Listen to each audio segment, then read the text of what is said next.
Ano ba ang long-term effect ng pain reliever? Kasi may mga lumabas na mga publications. Ang effect talaga ay napakasama nito sa kidney. Ang masama is kung nagsa-self-medicate ka. Kapag naging dependent tayo, diyan napapasok yung mga conditions na matatamaan na nga yung kidney natin. Kung walang gabay ng doktor at palagi mo itong iniinom, pwedeng masira ang iyong bato. Hindi laging nakakatulong ang mga gamot na iniinom natin dahil ito ay nagkokos ng sakit sa kidney at marami pang ibang mga complication na dadadala. Minsan, therapy lang pala ang kailangan natin.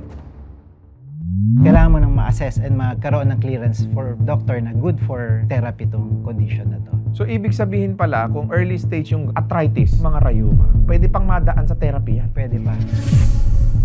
Anong condition nila? Na usually pumupunta sa inyo. Mga BPOs, back pain sa leeg dahil sa prolonged sitting, arthritis. So yun ang majority ng mga patients. So, tanggapin na ho natin yung edad natin. Pumunta tayo sa mga physical therapy center. Alam nyo ba na libo-libo at milyong tao ang namamatay ngayon dahil sa pag-inom ng kanilang gamot? Hindi laging nakakatulong ang mga gamot na iniinom natin dahil ito ay nagkokos ng sakit sa kidney, sa atay, at marami pang ibang mga complication na dadadala ng pamalagian nating pag-inom ng gamot. Minsan, ang hindi natin alam, therapy lang pala ang kailangan natin. Kaya naman, ngayon, inimbitahan namin ang isa sa pinaka-pinagkakatiwalaan sa industriya ng physical therapy, ang may-ari ng PMP Pain Center Corporation, ang ating bossing, Boss Angelo Romero. Welcome, boss.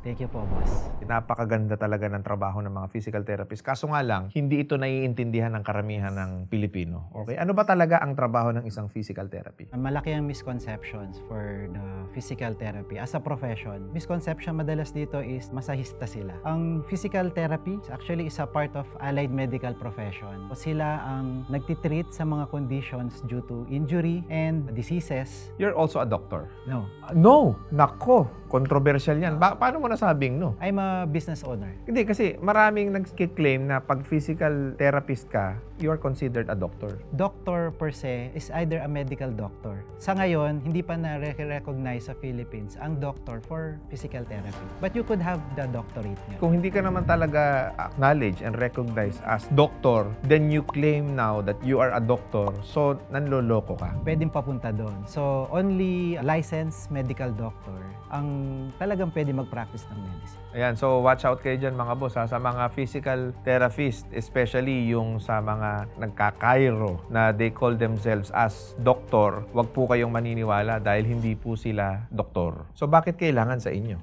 Traditional medicine per se, hindi naman kasi talaga siya masama. Actually, regulated din siya. We have this government institution, a Philippine Institute for Traditional and Alternative Healthcare. So, nire-regulate yan. Mga hilot, chiro, herbal medicine, available yan. So, there's nothing wrong with that. Ang question lang kasi ngayon, kadalasan, is two things. It's either yung access mo sa healthcare and yung economy rin, yung capacity mo rin to pay.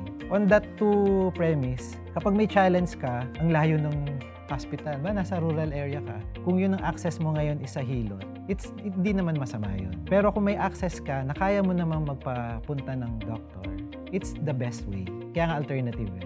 Currently, maraming specializations o special interest group ang physical therapy. So, it could be sa mga old people, meron din sa mga younger people, pediatric, meron din focus for neuro, mga na-stroke, sports PT, yan yung mga para sa mga conditionings, sa athlete, and meron din sa respiratory therapy. Respiratory therapy? Yes, kasama po yun, boss. Kasi lalo na during pandemic, isa sa mga sought after din na service to. And syempre, meron din sa academe. Kung tatanungin, itong team namin, yung group namin, nakafocus siya sa manual therapy. More on sa older people, musculoskeletal pains. Ano ibig sabihin nun? Ito yung mga conditions na kadalasan nakuha natin mga injury during our work. Back pain, Yeah. meron tayong sakit sa tuhod, sa shoulder, mga hindi may angat, sa leeg, and sa paa. Karamihan kasi sa mga taong nakakaramdam ng mga nabanggit mo ay agad-agad umiinom sila nung tinatawag natin na pain reliever. Ano ba ang pwedeng maging long-term effect kapag ka ikaw ay umiinom ng pain reliever? Pain reliever per se is hindi naman talaga siya masama. Ang masama is kung nagsa-self-medicate ka. Kumbaga hindi ka muna nagpatigil sa doktor. Pero kasi may mga lumabas na mga publications and mga medical study na ang effect talaga ng pain pain reliever ay napakasama nito sa kidney. Kapag naging dependent tayo sa painkiller, diyan napapasok yung mga conditions na matatamaan na nga yung kidney natin. Pag naramdaman natin, yun na lang iti-take kasi natin eh. Kumbaga, what if chronic na yung condition? So, ang kailangan mo, solusyonan yung talagang condition mo. Arthritis. Even arthritis na dadaan po sa therapy, kailangan mo nang ma-assess and magkaroon ng clearance for doctor na good for therapy tong condition na to. Eh yung mga rayuma. Conditions din po yan na natitreat din ng therapy. Okay, sa magpa-diretso kayo sa doktor, why not ask the doctor if possible na po pwede pa itong i-treat ng therapy? If yung nararamdaman mong sakit sa likod, back pain, akala natin dahil lang sa posture, yung pala may sakit ka na sa bato. Kailangan ma-check muna Ma-assess muna ng doktor. para magkaroon tayo ng clearance na good for PT. Ngayon, Boss Jello, no? You're saying that you are now an entrepreneur. Paano ka napunta sa ganitong klase ng negosyo? So, pinaghirapan din po talaga, boss. Same tayo na wala ako silver spoon as a child, no? Maaga rin ako naulila ng tatay and ang source of livelihood ng nanay ko noon is nagtitinda sa karinderya. Hindi kayo yung may-ari ng karinderya? Hindi, oo. Kasi ano yun eh, since karinderya yun, isa sa mga perks din doon, may maiuwi kang pagkain. Para yun lang naman kasi, basic necessity lang muna kasi may bahay naman kami. As a child, mahirap ang buhay, wala kang makain, walang maibigay na pagkain ang nanay ko noon. May mga alaga kami mga bibe sa bakuran at mga tanim na puno ng saging sa bakuran. Sa province kasi to, bossen. Saan? Saan Sa probinsya? Pampanga. So yung mga alaga na bibe, manok, wala ka naman pwedeng maipakain kasi wala kang pambili ng feeds. So ang ginagawa ko noon on a daily basis, nagbabahay-bahay ako sa mga kapitbahay. Kumukuha ako nung tira-tirang mga pagkain sa mga households sa sitio namin. Siguro kahit mga 20 to 30 na bahay, kinukuhanan ko yun. Daily yun. Tapos anong ginagawa mo doon? Pag naipon ko yun, yun ang pinapakain ko sa mga alaga naming hayop. Ang kagandahan nun, kapag laging nabubusog yung mga alagang hayop, nangingitlog yung mga yan. Then dun kami nakakuha ng mga ulam. Dahil wala kayong pera, ginalingan mo sa eskwelahan. Ginalang ako sa school. Consistent tayo, first honor. Elementary, high school. Elementary yon, except grade 1. Grade 2 hanggang valedictorian nang nagtapos tayo ng grade 6. Naalala ko nga lang, very proud ang nanay ko lagi na lahat ng awards, medals sa school is nabibigay. Tapos nung high school ka, ganun din. Nung high school na, kailangan na ng pera dahil private school. So, ang ginawa ng nanay ko nun is nagtayo na siya ng sarili namin na karinderya kasi natuto na rin siya. Kahit papaano, nakatulong yun, ma-support yung schooling ko nung high school. May point lang kasi namatay ang father ko. So, dun na nagkaroon ng problem na mukhang kailangan kong either mag-stop muna mag-aral or maghanap ng other school na public. I'm very fortunate lang na may pumunta mag-asawa sa school nun, sa high school namin, na naghahanap ng scholar. Hindi ko sila makakalimutan dahil sila talaga ang tumulong din sa akin para maitapos ko, maigapan ko yung high school. Sinagot nila. Bakit ka nila tinulungan? Nabanggit sa akin is plan nila magtayo ng school buildings. Pero ang sinabi ng principal namin nun is aside na magtayo ka ng buildings, mag-sponsor ka ng mga scholar. Nalaman naman na isa ako sa mga recipient dahil pwede akong umalis eh. Isa ako sa mga estudyante na every exam, kailangan mo pumunta sa accounting para magbayad, para makapag-exam. Either makiusap ka na promissory note muna. And nakita rin naman nila na magandang academic. So, candidate for scholar. And nakakuha ako. Sagot lahat ng mag-asawa na yun. Kumbaga nakaraos ka talaga. Nakaraos ng high school. Diyan na pumasok naman yung sa college na. Kasi I'm fortunate din na sa lahat ng mga nag-take or nag-exam sa UPCAT sa school namin, ako lang yung pumasa. So sa UP ka Sa graduate? UP ako gumraduate. UP Los Baños? San Fernando, Pampanga before. Extension program siya ng Diliman. Graduate ka as? Business management. Ang kagandahan ng gumraduate sa isang kilalang institution, kahit pa paano, madaling pumasok. Makakakuha ng trabaho. Madaling makakuha ng trabaho. Kumbaga, shortlisted ka. Either mauuna ka sa interview. Nakahanap tayo ng mga trabaho. So, ang first na work ko actually, sa sales. So, naging ahente tayo ng tiles. So, sa construction. Doon ko nakita yung importance ng discipline ng sales. Maganda rin talaga na training siya. After nun, office equipment, sales pa rin. So, ito yung mga photocopier, mga documents na mga pang-shred, ganyan. Siguro, yun nga, no, medyo malakas ang loob ko na kahit taga Pampanga, apply ako na apply sa sa Manila. Apply ako ng apply. And lahat ng ina-applyan ko talaga related sa sales. Nag-design din pala ako ng mga modular kitchen, boss. parang interior designer na naman. Pinaka-meat ng aking career, sales pa rin, pero sa construction. It's a company called Hilti. So, it's a multinational company. Ang head office is nasa Liechtenstein. Doon ako na-train for almost 12 years. Nagsimula ako as a sales hanggang sa na-promote sa ladder, hanggang sa naging area manager. Doon ko na natutunan paano humawak ng tao.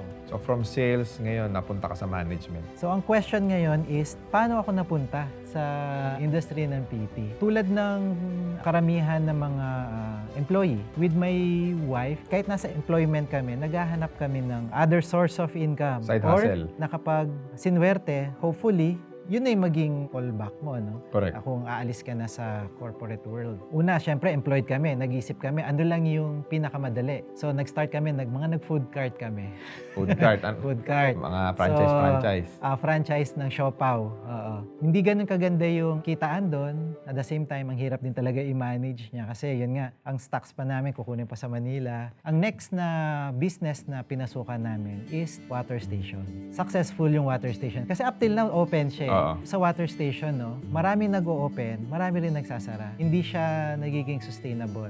The main reason din kasi, no, even yung pricing is may mali, may disconnect. Kumbaga, kapag may nagtayong bagong water station, 15 pesos, refill 20 pesos. Nung in-study ko yan, as much as possible, hindi bababa ng 50 pesos nga para maging profitable siya. Ang inisip ko is ano ba yung may iba siya? Ano yung maging differentiation mo?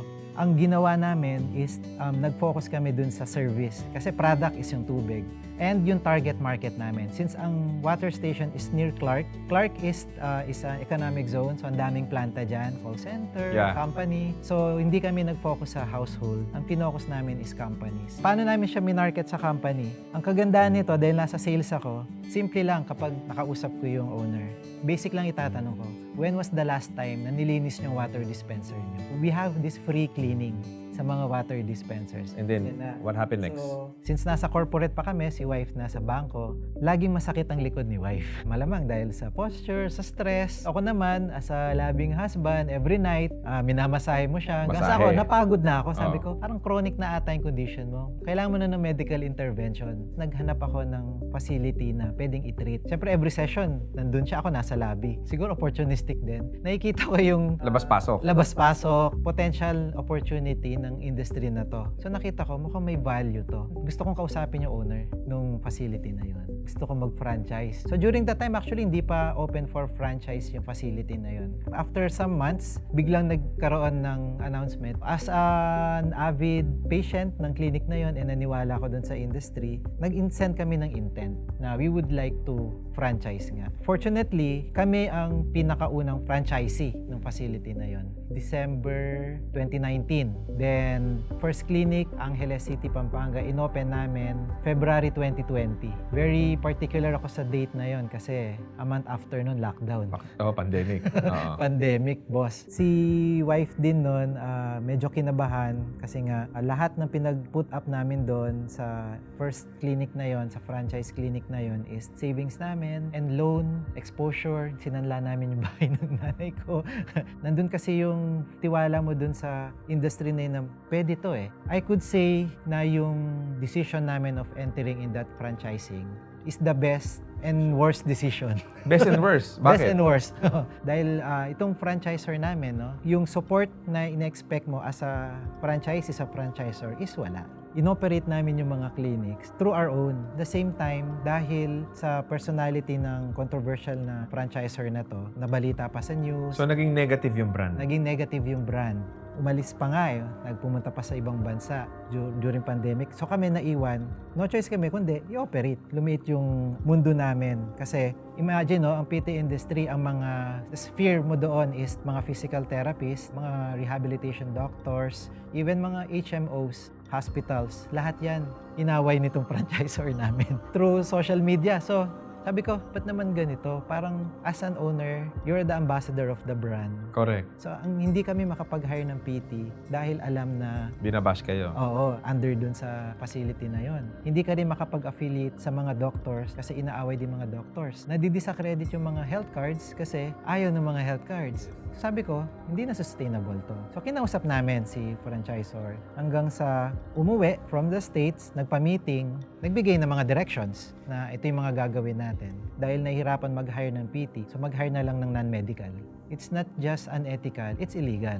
Doon na kami nagsarili na. Ito na, nabuksan na yung PNP Nabuksan Pain na. Center. Oo. So, ibig sabihin, coming from a negative situation, mas naging positibo pa dahil nga sarili mo na. Okay, so sino yung mga kliyente na usually pumupunta sa inyo? Anong mga condition nila? Kadalasan, boss, no, mga empleyado, may mga back pain, frozen shoulder, ganyan. Back pain, frozen shoulder, ano pa, Mm. mga health condition nila? Health conditions sa leeg. Kasi nga, dahil sa prolonged sitting and sa computer, mga BPOs. Sa mga matatanda naman, sakit sa tuhod, arthritis. So, yun ang majority ng mga patients. Na-introduce ng company namin, ng team namin, yung certain level of premium sa therapy. Nung dinevelop namin yung how we would offer this sa mga patient, we would like to have additional value para may premium. Ang mga taong nag-a-administer sa inyo, puro licensed physical therapist. Licensed physical therapists. At the same time, guided ng mga rehabilitation doctors. So maraming mga physical therapists dyan na nandito sa Pinas that they opted to go to abroad. And actually, under application na sila. Pumunta sa Amerika, punta sa Singapore, punta sa ibang bansa. Pwede ba sila mag-work sa'yo? Definitely, boss. I've done several interviews na ang salary nila is below minimum. Ganon? At the same time, ang pinaka-grabe pa is volunteered work pa. Hindi rin sila sinisweldohan. Gusto namin i-break yon.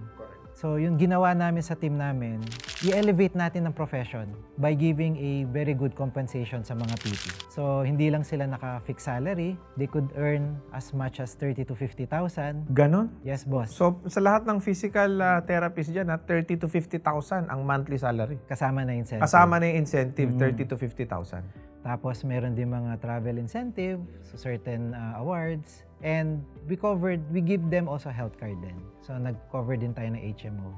Ayun. So, kung maghahanap talaga kayo ng makakatulong sa inyo, PMP Pain Center Corporation, yan po ang pupuntahan natin. O lalo't-lalo na, ikaw magpapagaling ka na, stroke ka, may mga kamag-anak kayo na yung likod, hindi na mawala-wala yung sakit, yung shoulder, yung leeg, yan, yung mga kasu-kasuan na mga sumasakit, lalo na pag may edad ka na. Diba? Nagpapagising sa gabi. Oo. So, tanggapin na ho natin yung edad natin. Pumunta tayo sa mga physical therapy center. Boss, it's time to plug your business. We invite everyone, lalo na yung may mga current conditions, na you could visit our clinics. We are located Luzon, Visayas, Mindanao. We would like to invite also mga licensed PTs if you would like to join our team. We have current positions opening sa mga upcoming branches and existing branches. If you're an owner of a polyclinic or an hospital na you would like to explore na makipag-partner din po sa amin, you could visit our Facebook pages, PMP Pain Center, and check your location. Definitely meron na po tayo doon. And meron din kaming website, www.pmpcorp.ph. Message our cellphone number, 0917-828-6095. Available po yan sa Viber.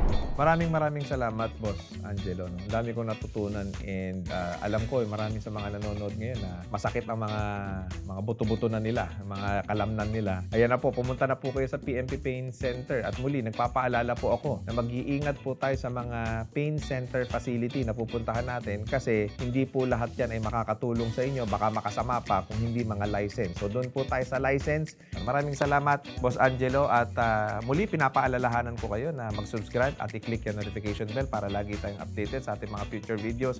And also, do not forget to follow us on Facebook, TikTok, Instagram, and Spotify. Muli, maraming salamat sa inyo mga boss. And God bless inyo lahat.